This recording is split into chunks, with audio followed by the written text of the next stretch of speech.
आप सभी का स्वागत है आपका अपना मैथमेटिक्स एकेडमी चैनल पर। आज के इस वीडियो में अपन देखते हैं 12.1 का छठा क्वेश्चन। इस क्वेश्चन में अपने को यह बोला जा रहा है कि दवा का एक कैप्सूल एक बेलन के आकार का है जिसके दोनों सिरों पर एक एक अर्धगोला लगा हुआ है। पूरे कैप्सूल की लंबाई 14 मिलीमीटर है, उसका व्यास 5 मिलीमीटर है। तो इसका पृष्ठीय क्षेत्रफल आपको क्या करना है, ज्ञात करना है। यहाँ पर आपके सामने एक कैप्सूल बना हुआ है। ये कैप्सूल किन से बना? एक तो आपके सामने है बेलन, यहाँ से लेके यहाँ तक तो आपके सामने क्या है, बेलन। और दो ये क्या है, अर्धगोला है। इनसे मिलकर आपके सामने एक कैप्सूल बना है। इस कैप्सूल की पूरी लंबाई है वो आपके सामने है 14 मिलीमीटर है, ठीक है। और इसका व्यास वो आपके सामने कितना, 5 मिलीमीटर है। चाहे आपके सामने बेलन हो, चाहे आपके सामने बेलन हो, और चाहे आप के सामने अर्धगोला हो, जो इसके अंदर उसका व्यास है ना, वो आपके सामने कितना दे रखा है, 5 दे रखा है, ठीक है। तो यहाँ पर इसकी जो बेलन और जो अर्धगोले की जो त्रिज्या है वो कितनी प्राप्त हो जाएगी, यहाँ पर हो जाएगी आपके सामने 2.5 मिलीमीटर हो जाएगी। ये अर्धगोले की भी त्रिज्या है और बेलन की भी त्रिज्या है, ठीक है। और इधर भी आपके सामने ये तो आपको पूरा क्या दे रखा है, व्यास दे रखा है, व्यास ही दे रखा है ना। तो इसका आर वो कितना हो जाएगा, वो हो जाएगा आपके सामने 2.5 मिलीमीटर हो जाएगा। और इस इधर भी इसका व्यास कितना, नहीं, इसका आर कितना हो जाएगा, 2.5 मिलीमीटर हो जाएगा। ये तो होगा आर, जिसको अपन त्रिज्या बोलते हैं, ठीक है। अब यहां पर मैं आपके सामने लिखूंगा कि यहां पर लिखेंगे अर्धगोले का व्यास, अर्धगोले का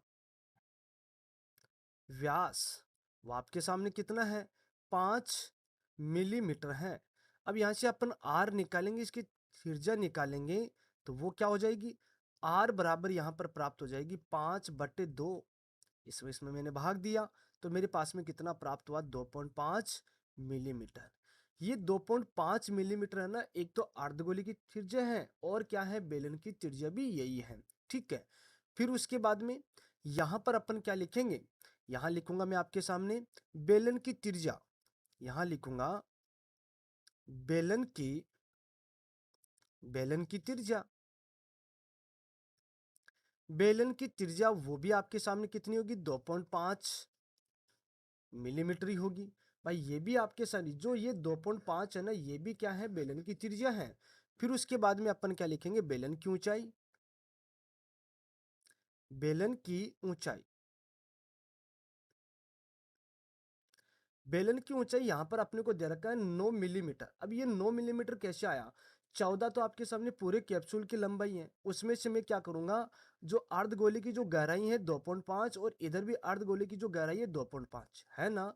अब अपन क्या करेंगे, 14 में से 2.5 और 2.5 घटाएंगे तो कितना बचेगा, 9 मिलीमीटर बचेगा। तो बेलन की ऊंचाई वो आपके सामने है कितनी, 9 मिलीमीटर है। अब यहां पर अपन क्या करेंगे, फॉर्मूले लिखेंगे। अब यहां पर अपन क्या लिखेंगे, यहां लिखूंगा मैं कि कैप्सूल का संपूर्ण पृष्ठीय क्षेत्रफल, यहां लिखूंगा कैप्सूल कैप्सूल का संपूर्ण पृष्ठीय क्षेत्रफल। कैप्सूल का संपूर्ण पृष्ठीय क्षेत्रफल में क्या क्या काउंट हुआ, एक तो वो आपके सामने बेलन, बेलन का वक्र पृष्ठीय क्षेत्रफल, तो बेलन का वक्र पृष्ठीय क्षेत्र प्लस 2 इंटू अर्धगोले अर्धगोले का वक्र पृष्ठीय क्षेत्रफल, यही तो हुआ। अब बेलन का वक्र पृष्ठीय क्षेत्रफल क्या होता है, वो होता है आपके सामने 2πRh प्लस में 2 इंटू अर्धगोले का वक्र पृष्ठीय क्षेत्रफल क्या होगा, 2πr²। यहां से अपन क्या करते हैं, मैं आपके सामने यहाँ पर 2πr कॉमन लेता हूँ क्योंकि यहाँ पर भी 2πr है, तो यहाँ पर मैंने कॉमन लिया 2πr। अब यहाँ पर शेष क्या रहा, एक तो h प्लस में यहाँ पर क्या रहा, 2r, ये तो रहा। अब इसके अंदर अपन मान पुट करते हैं तो यहाँ लिखूंगा मैं आपके सामने 2 इंटू पाई का मान आपके सामने 22/7 है, इंटू जो आर का मान है वो आपके सामने कितना आया 2.5, यहाँ लिखेंगे 2.5 कोष्टक में। एच का मान आपके सामने कितना 9 मिलीमीटर है, तो यहाँ लिखूंगा 9 प्लस में 2 इंटू यहाँ पर आपके सामने आर, आर का मान आपके सामने कितना है 2.5, यही तो है। अब इसको अपन सरल करेंगे आगे, तो यहाँ हो जाएगा 2 इंटू 22/7 इंटू में 2.5 कोष्टक में 9 प्लस, अब अपन क्या करेंगे 2.5 को 2 से गुणा करते हैं, तो यहाँ पर प्राप्त होगा 5.0, तो इसको अपन क्या लिखेंगे 5 ही लिखेंगे। अब इसको आगे और सरल कर लेते हैं, तो यहाँ पर मैंने आपके सामने क्या किया है,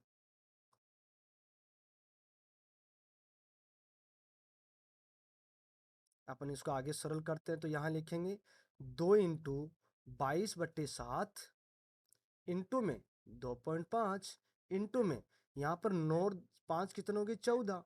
अब 7 को अपन क्या करेंगे ये 14 से सरल कर लेते हैं, यहाँ कितना हो गया 7, ये 14 को अपन क्या कर ले 7 से अपन सरल कर लेते हैं, यहाँ पर 7 दूनी 14 2 आ गया।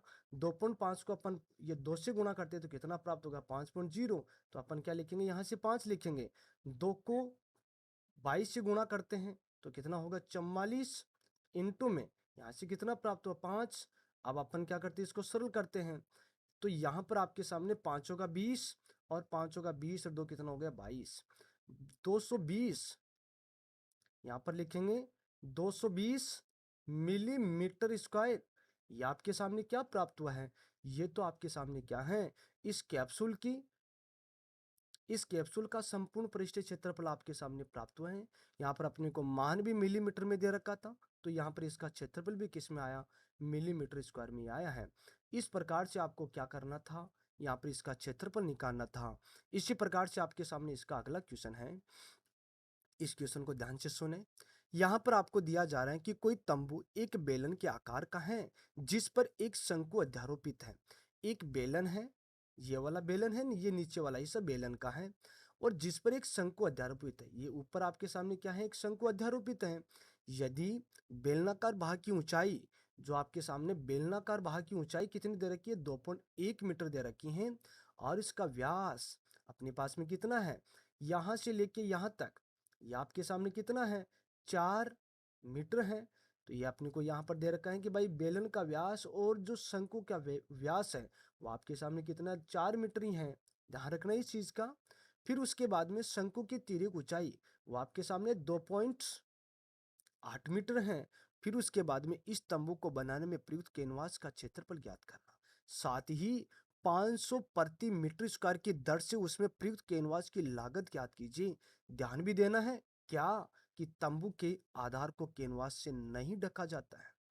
इसमें यह भी बोला गया है कि तंबू के जो आधार को कैनवास से अपने को नहीं ढकना, तो अपने को क्या करना है कि कैनवास का क्षेत्रफल इसमें क्या क्या काउंट हुआ, एक तो ये बेलन का वक्र परिचय क्षेत्रफल, एक आपके सामने क्या काउंट हुआ शंकु का वक्र परिचय क्षेत्रफल।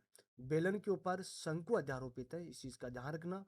और अपने को जो बेलन का जो आधार है उसके लिए अपने को यहाँ पर मना कर दिया कि यहाँ पर आपको ढकना ही नहीं है। तो अपन क्या लिखेंगे दोबारा से बोल रहा हूँ, बेलन का वक्र परिचय क्षेत्रफल प्लस में शंकु का वक्र परिचय क्षेत्रफल।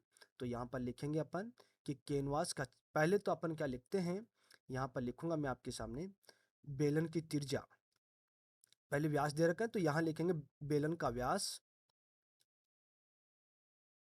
बेलन का व्यास, बेलन का व्यास आपको दे रखा है यहाँ पर 4 मीटर दे रखा है ना, तो यहाँ लिखूंगा मैं आपके सामने 4 मीटर। अब यहाँ से अपन आर निकालेंगे, इसकी त्रिज्या निकालेंगे, तो वो कितनी हो जाएगी, वो यहाँ पर अपन क्या लिखेंगे 4/2। अब 2 का मैंने 4 में भाग दिया तो कितना प्राप्त हुआ 2 मीटर। यही तो देखो आपके सामने यहाँ पर मान दे रखा है 2 मीटर। ये आपके सामने बेलन की त्रिज्या भी है, ये आपके सामने बेलन की त्रिज्या भी है और शंकु की त्रिज्या भी है, इस चीज का आपको ध्यान देना। ठीक है, उसके बाद में यहाँ पर अपन क्या लिखेंगे बेलन की ऊंचाई, बेलन की ऊंचाई, बेलन की ऊंचाई को अपन क्या करते हैं एच द्वारा यहाँ पर लिखते हैं, वो आपके सामने कितना है 2.1 मीटर है। यही तो बेलन की ऊंचाई है। ठीक है, तो आपको ध्यान भी देना है भाई, ये बेलन की ऊंचाई, तो यहाँ लिख देता हूँ 2.1। फिर उसके बाद में 2.1 मीटर। फिर उसके बाद में अपन क्या करते हैं, इधर अपन लिख देते हैं अर्धगोले के बारे में। तो यहाँ लिखूंगा मैं आपके सामने अर्धगोले की तिर्यक ऊंचाई, नहीं अर्धगोला तो यहाँ पर नहीं है, शंकु है, तो यहाँ लिखूंगा शंकु, शंकु की तिर्यक ऊंचाई, शंकु की तिर्यक ऊंचाई। इसको एल द्वारा लिखेंगे, वो आपके सामने कितना है 2.8। यहाँ पर आपके सामने लिखा हुआ है 2.8 लिखा हुआ है ना, तो ध्यान देना। तो यहाँ पर अपन लिखेंगे 2.8 मीटर, तो आपके सामने क्या है शंकु की तिर्यक ऊंचाई है। फिर उसके बाद में क्या लिखेंगे, शंकु की त्रिज्या, शंकु की ये त्रिज्या लिखेंगे। आर बराबर क्या लिखेंगे अपन, वो आपके सामने आया 2 मीटर, यही तो है शंकु की त्रिज्या, यहाँ लिख देंगे 2 मीटर। ठीक है, अब आपको क्या करना है ध्यान देना, यहाँ पर मैं आपके सामने लिखूंगा कि कैनवास का क्षेत्रफल, यहाँ पर लिखेंगे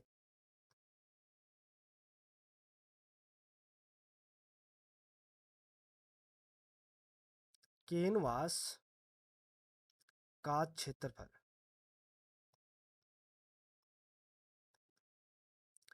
कहने का मतलब कैनवास का क्षेत्रफल का मतलब आप इतना ही समझना है, इस वाले जो आपके सामने एक आकृति दिखाई दे रहा है, इसको अपने को क्या करना है, ढकना है।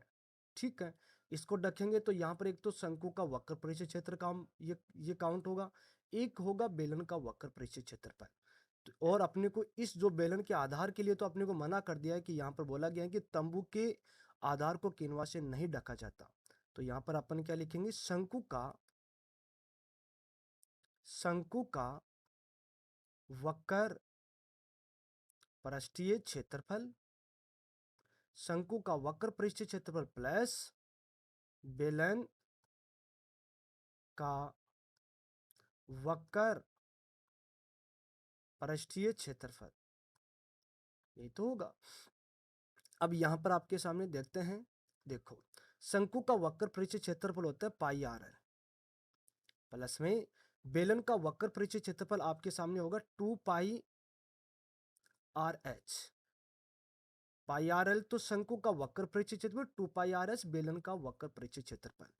अब यहाँ पर पाई पाई आर तो यहाँ से मैं कॉमन ले लेता हूँ, तो यहाँ लिखा मैंने पाई आर, तो मैंने कॉमन लिया, तो यहाँ पर एल प्लस क्या हो जाएगा 2h हो जाएगा, ये तो होगा।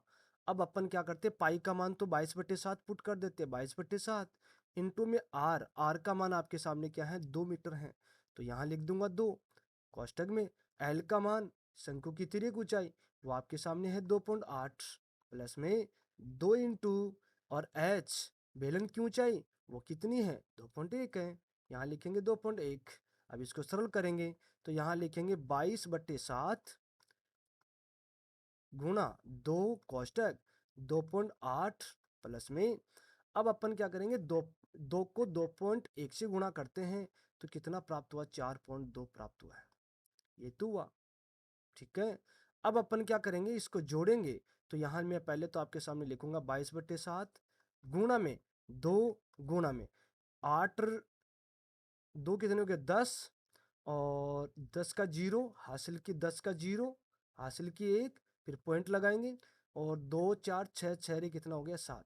अब इस वाले पॉइंट को तो अपन लिखते नहीं है, ठीक है, तो यहाँ पर मैं आपके सामने क्या लिख देता हूँ 7 लिख देता हूँ, 7 से ये आपके सामने कैंसिल हो गया। क्या प्राप्त हुआ है, यहाँ पर प्राप्त देखो, दो को क्या करते हैं, दो को यहाँ पर अपन 22 से गुणा करते हैं तो कितना प्राप्त हो गया 44, 2 इंटू 22 बराबर क्या लिखेंगे अपन 44 और मीटर स्क्वायर। ये आपके सामने पूरे कैनवास का क्षेत्रफल आपके सामने प्राप्त हुआ है, ये तो प्राप्त हुआ। अब अपने को यह भी बोला गया है भाई, क्या बोला गया है देखते हैं, यहाँ पर अपने को यह बोला गया है कि 1 मीटर स्क्वायर पर कैनवास की लागत 500 रुपए है। तो यहाँ पर लिखूंगा मैं 1 मीटर स्क्वायर, 1 मीटर स्क्वायर ये कैनवास की लागत, 1 मीटर स्क्वायर कैनवास, कैनवास की लागत वो कितनी आई वो आपके सामने आए हैं 500 रुपए। 500 रुपए तो आए हैं। अब अपन क्या करेंगे, कितने ये मीटर है अपने पास में, 44 मीटर हैं, तो यहाँ लिखूंगा 44 मीटर स्क्वायर कैनवास की लागत। क्या लिखेंगे, यहाँ लिखेंगे 44 इंटू में 500, ये तो लिखेंगे भाई। अब अपन क्या करेंगे, 500 को 44 से गुणा करेंगे। ठीक है, 44 को अपन क्या करेंगे 500 से गुणा, तो यहाँ जीरो और 5 का 20। फिर उसके बाद में यहाँ जीरो, 5 का 20, कितना प्राप्त हुआ, जीरो जीरो। फिर यहाँ पर कितना प्राप्त हुआ, 4। यहाँ पर कितना हो गया, 2। नहीं भाई, यहाँ पर अपन क्या करेंगे, यहाँ लिखूंगा फिर एक बार जीरो, फिर 5 का 20 होता है।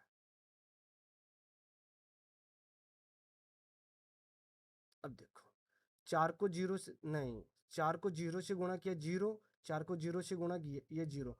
5 का 20, अब ठीक ठीक हो गया। यहाँ लिखेंगे जीरो जीरो जीरो, यहाँ पर हो गया 2, यहाँ पर हो गया 2। कितना प्राप्त हुआ, 22,000 रुपये।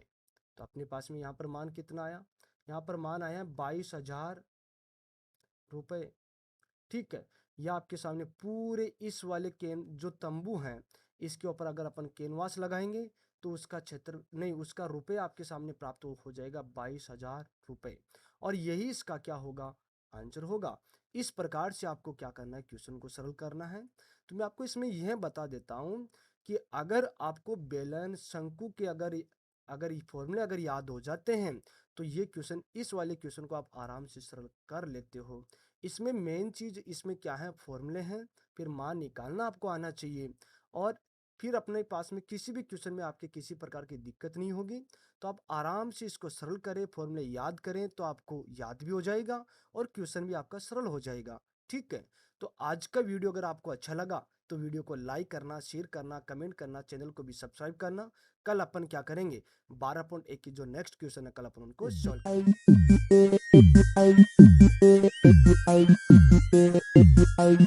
करेंगे।